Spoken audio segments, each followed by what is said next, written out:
M. Tchibala a été, depuis que le gouvernement a été mis en place, moi je n'ai plus eu de contact avec M. Tchibala. Il a choisi de travailler avec d'autres collaborateurs. Non, mais il a quand même nommé votre secrétaire général comme conseiller principal. Non, il a nommé son ami.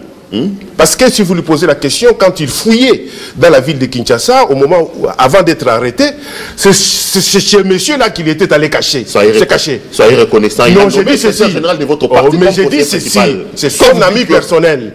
J'ai dit tout simplement, depuis que le gouvernement a été mis en place, je n'ai plus de relations. Alors qu'il avait promis qu'il était socialiste, socialiste que lui, il n'oublie jamais des camarades de combat, mais nous constatons malheureusement que c'est le contraire. Je ne peux pas être déçu parce qu'il y a un frère qui a tenu des promesses mais qui ne les a pas réalisées. Ça, ce n'est pas un problème. J'ai vu. Et j'ai dit qu'aujourd'hui, pour les relations qu'ils ont avec M. Joseph Olenga Koy, si dans leurs relations, il se crée aujourd'hui des querelles de boutique, moi je ne suis pas un vendeur. Pour que j'aille constater qu'il y a des gens de boutiques qui se querellent pour le prix de ceci ou le prix de cela. C'est quand même grave. J'ai dit tout simplement, ce n'est pas grave parce que c'est vous qui avez évoqué ça. Allons-y, allons-y. Ah. C'est pourquoi j'ai dit tout simplement que si entre les deux, il y a des problèmes, M.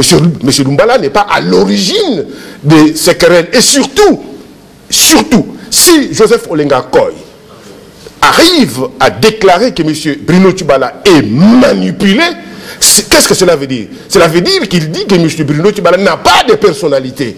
Le mal congolais, quand on devient ministre, on s'occupe de sa propre famille et non pas des membres qui se sont battus dans le cadre du rassemblement ou dans le cadre des mouvements pour que ces membres-là puissent se retrouver. C'est le problème que nous connaissons.